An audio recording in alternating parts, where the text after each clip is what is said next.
안녕하십니까. JTBC 저녁 뉴스입니다. 군산시가 어제 발생한 가스 누출 사고와 관련해 OCI의 군산공장 시설 교체 등 근본적인 대책을 촉구하고 나섰습니다. 군산시는 지난 2015년부터 유독가스 누출 사고가 빈번히 발생하는 데는 OCI 군산공장의 낡은 시설이 원인이라며 시민 안전을 위해 전면 교체가 시급하다고 밝혔습니다. 또 화학물질 취급시설에 대한 관리감독 권한이 환경부에 있어 적극 대처하기 어렵다며 정부의 관리감독 권한 이전을 건의하기로 했습니다. 최근 연이어 화학사고를 낸 OCI 군산 공장에 대해 경찰이 수사에 나섰습니다. 군산경찰서는 지난 14일 질소가스 누출 사고로 근로자 9명이 다친 것을 두고 OCI 군산 공장 관계자를 불러 조사하고 있다고 밝혔습니다. OCI 군산 공장은 어제도 배관에서 사염화규소 10리터가 새는 등 최근 3년간 모두 6차례 유독물질 누출 사고를 냈습니다. 정부가 오늘 조선산업 활력 제고 방안을 발표했지만 당장 군산조선소가 재가동되기는 어려울 것으로 보입니다. 정부는 오늘 국정현안조정점검회의에서 2025년까지 140척의 LNG 연료선을 발주해 조선업체 일감을 제공하겠다고 밝혔습니다. 또 군산 등 산업위기 대응 지역의 조선업체 대출 보증 만기를 내년 말까지로 1년 연장하고 조선업에 대한 특별고용지원업종 지정을 내년 6월까지로 연장하기로 했다고 덧붙였습니다. 이 같은 대책이 전북 조선업계에 중장기적으로 도움이 될 것으로 보이지만 당장의 군산조선소 재가동을 위한 방안이 없어 단기적인 실효성을 기대할 수 없을 것으로 보입니다.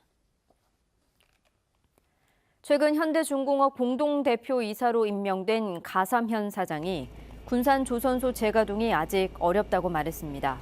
가삼현 사장은 오늘 조선업계 상생협약식에서 최종호 전라북도 정무부지사와 만나 현재 울산 조선소의 도크 10개 가운데 3개가 가동되지 않고 있다며 아직은 군산조선소 재가동도 어렵다고 말했습니다. 전북 조선업계에서 요구하는 선박블록의 군산 배정에 대해서는 검토해보겠다는 원론적인 입장만 밝혔습니다.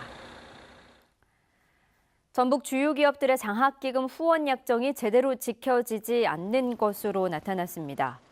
전주시의회 서윤근 의원은 A건설의 경우 2016년까지 10억 원을 전주인재육성재단에 후원하기로 약정했지만 4억 5천만 원만 이뤄졌고 B건설은 5억 원을 약정했지만 1억 원만 후원이 이뤄지고 2008년 이후 중단됐다고 밝혔습니다.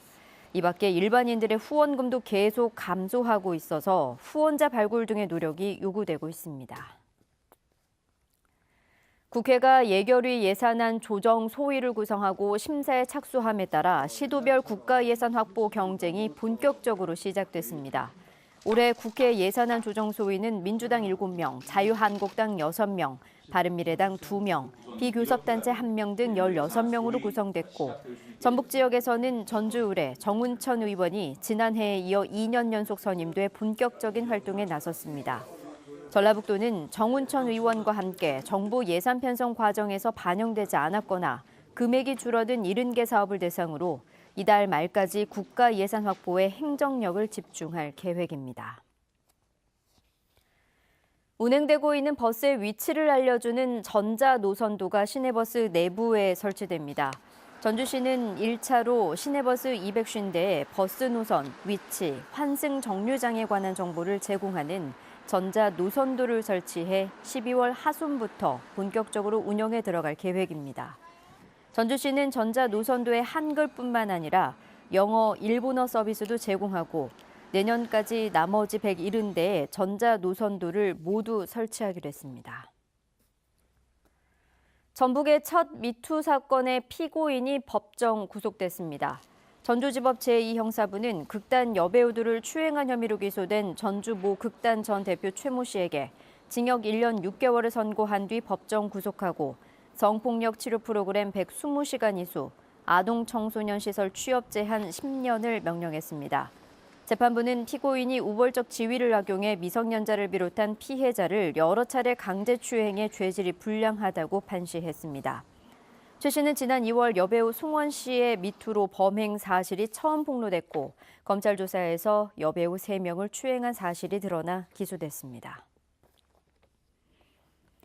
어제 오후 3시 15분쯤 군산항 제6부두에 있는 양곡 저장시설에서 근로자 38살 이모 씨가 숨진 채 발견돼 경찰이 수사에 나섰습니다.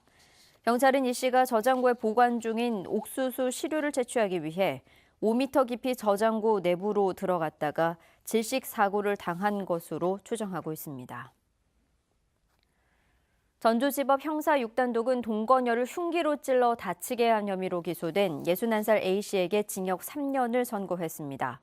A씨는 지난 9월 자신의 집에서 동거녀 59살 B씨와 술을 마시다 자신에 대한 보호관찰 기간이 종료된 것을 축하해주지 않는다는 이유로 B씨를 흉기로 찔러 전치 2주의 부상을 입힌 혐의로 기소됐습니다. 현재 서해안 지역에 약하게 눈이 날리거나 빗방울이 떨어지고 있습니다. 눈 또는 비는 늦은 밤까지 이어지겠습니다. 밤사이 기온이 많이 떨어지겠고 내일 아침에는 이번 추위 절정을 보이겠습니다. 전주의 아침 기온은 영하 1도, 익산 영하 4도, 무주는 영하 7도까지 떨어지겠고 한낮에도 7도에서 10도에 그치겠습니다. 모레 주말에는 비 소식이 있습니다. 주말부터는 기온이 다시 오르면서 일요일 낮부터 추위가 누그러질 전망입니다. JTBC 8시 뉴스 예고입니다. 전주 리사이클링타운 재활용 쓰레기에서 2차 감염 위험 때문에 따로 처리해야 하는 의료 폐기물이 대거 발견됐습니다. 군산시가 OCI에 반복되는 화학 누출 사고에 대해 조만간 납득할 만한 대책을 내놓지 않으면 공장 이전 요구도 불사한다는 계획입니다. 군산 조선소 폐쇄 여파가 커지고 있지만 현대중공업은 아직 조선소를 재가동하기는 어렵다고 밝혔습니다. 정부가 농민단체 반발에도 쌀 5만 톤을 공매했습니다. 농민단체는 국회 앞에서 나락투쟁을 벌였습니다. 자세한 소식은 JTBC 8시 뉴스에서 전해드리겠습니다.